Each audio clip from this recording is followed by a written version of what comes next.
अस्सलाम वालेकुम। खालिद सैफुद्दीन 12 दिसंबर की कॉल लेकर आपके साथ चलते हैं मार्केट की आज की कहानी पे।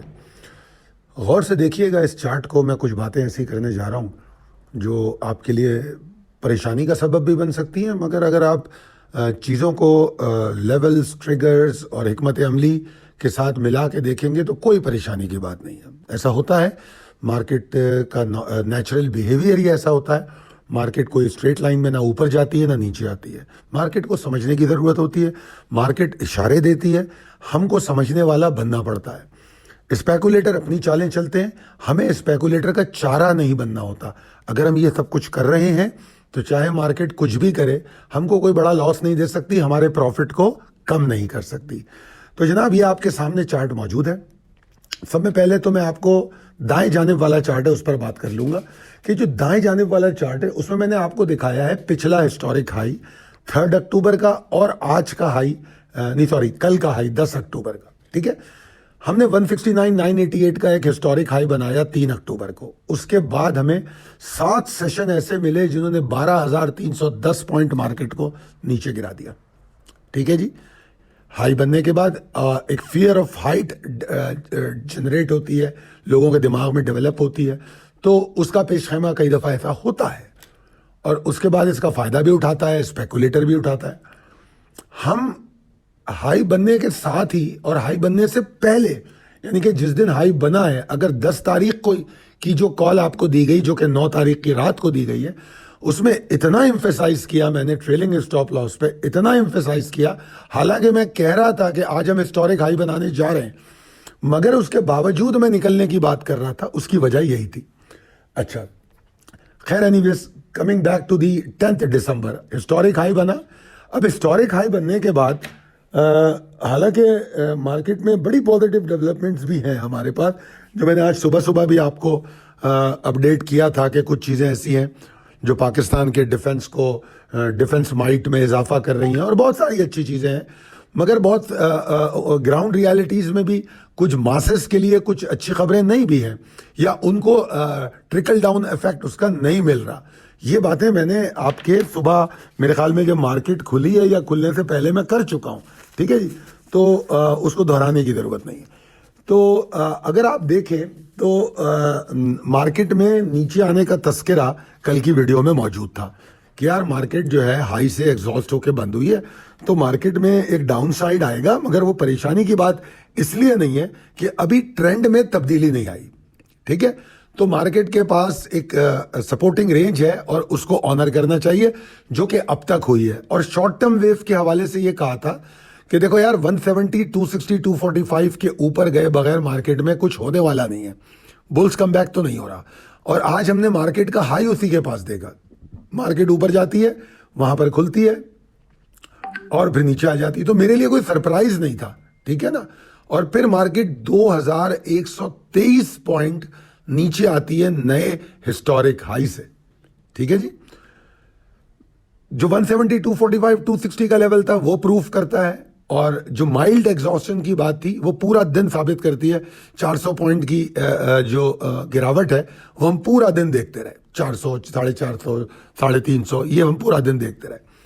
और उसके बाद जो एंड अप हुआ मार्केट का, वो थोड़ा बदकिस्मत था, क्योंकि मार्केट 877 पॉइंट के नुकसान के साथ बंद हो गई, जो कि जिसकी एक्सपेक्टेशन मुझे नहीं थी। और उसकी वजह भी बड़ी क्रिटिकल थी कि मैं वॉल्यूम जो देख रहा था तो उसमें मुझे ये महसूस होता है, आई एम नॉट श्योर, ये जस्ट अ फीलिंग, कि मार्केट में जो वॉल्यूम ऊपर जाते हुए नहीं आ रहे थे वो अब आ रहे हैं। और कंसिस्टेंसी है वॉल्यूम की इस हफ्ते में, मंडे से वॉल्यूम बढ़ना शुरू हुआ है जुम्मे को, और इसीलिए मैं आपको बार बार जुम्मे से मैच करके दिखा रहा हूं। ठीक है, आज वॉल्यूम फिर 32% बढ़ गए। ठीक है, कल भी मेरे ख्याल में 30-32% बढ़े थे परसों के मुकाबले में। तो आज 32% वॉल्यूम कल से बढ़ जाना, और अगर मैं टोटल निकालूं जुमे से कंपैरिजन का, तो 190% वॉल्यूम बढ़ चुका है। तो कंसिस्टेंसी वॉल्यूम में नजर आ रही है। अच्छा, अब यहां पर प्रॉब्लम आ गई डायरेक्शन की, क्योंकि माफी चाहता हूं, मार्केट में डायरेक्शन नहीं है। क्यों नहीं है डायरेक्शन? क्योंकि अगर आप जुम्मे को देखें तो जुम्मे के बाद पीर, मंगल और बुध, 3 दिन मार्केट में डायरेक्शन था, पीर, मंगल, बुध, क्योंकि कल हाई बना। आज मार्केट ने उस डायरेक्शन को फॉलो नहीं किया, नया हाई नहीं बना, ठीक है जी, और मार्केट जो है 262.45 के पास से एग्जॉस्ट हुई और फिर नीचे आ गई। तो ये एक तब्दीली मार्केट में देखने को मिली, मगर कंसिस्टेंसी एंड वॉल्यूम जो है वो हमें नजर आई है। तो हम सिर्फ एक सेशन से फैसला नहीं करते। हालांकि अगर मैं आपको टेक्निकली बताऊं तो आज का सेशन बेयरिश इनगल्फ पर भी पॉइंट करता है, ठीक है, और बड़ी बेयरिश इनगल्फ की ये बड़ी अच्छी मिसाल है, बहुत अच्छी मिसाल है। बेयरिश इनगल्फ की जो खुसूसियात होती हैं उसमें सब में पहली बात ये होती है कि बढ़ता हुआ ट्रेंड होना चाहिए, ट्रेंड बढ़ता हुआ होना चाहिए। उसके बाद जो दूसरी कैंडल है वो पहली कैंडल को पूरा इनगल्फ करे, उसको अपने अंदर ले ले। तो टिपिकल बियरिश इनगल्फ मौजूद है जो कि एक थ्रेटनिंग साइन है, ठीक है ना। तो उस चीज को नुक्ता नजर को समझते हुए हमें ये डर और ये खौफ होना चाहिए कि मार्केट जो है एग्जॉर्शन को कंटिन्यू कर सकती है। मगर एक बात बहुत से लोग शायद नहीं जानते कि बेयरिश इनगल्फ में एक चीज होती है, बेयरिश इनगल्फ इग्नोर। पता नहीं कितने लोग इसको जानते हैं। ये बातें आज मैं टेक्निकल्स की आमतौर पे इतनी करता नहीं हूँ क्योंकि बहुत कम लोग टेक्निकल्स जानते हैं, मगर मैंने सोचा कि कुछ आपसे ये बातें भी कर ली जाए। तो बेयरिश इनगल्फ इग्नोर का ऑप्शन मैं ओपन रखूंगा जब तक कि मुझे कंफर्मेशन नहीं मिल जाए। कंफर्मेशन क्या है? कंफर्मेशन बड़ी सिंपल है, आज की क्लोजिंग के नीचे क्लोजिंग देना, आज की क्लोजिंग के नीचे क्लोजिंग देना इज अ कंफर्मेशन। और कल सेशन के दौरान कहते समझेंगे सस्टेनेबिलिटी बिलो द न्यू लो, ठीक है ना। जो आज का लो है उसके नीचे मार्केट अगर वॉल्यूम जनरेट करती है, टाइम गुजारती है, तो सेशन के दौरान ही पता लग जाएगा। और फिर जब सेशन क्लोज होगा, आज की क्लोजिंग के नीचे क्लोज हो गया तो फिर मसला खराब हो जाएगा, प्रेशर बनेगा, ठीक है जी। तो खैर बहरहाल मैं बड़ी आउट ऑफ द कॉन्टेक्स्ट तो नहीं कह सकते, मगर बहरहाल एक एजुकेशनल पर्पस के लिए थोड़ा मैं आगे चला गया। इंपॉर्टेंट लेवल एंड ट्रिगर्स की अगर मैं बात करूं, जो आज की क्लोजिंग जिस तरह मैंने कहा इनकरेजिंग नहीं है। राइजिंग जो वॉल्यूम का बढ़ना है वो तो अच्छा है, मगर क्लोजिंग इनकरेजिंग नहीं है।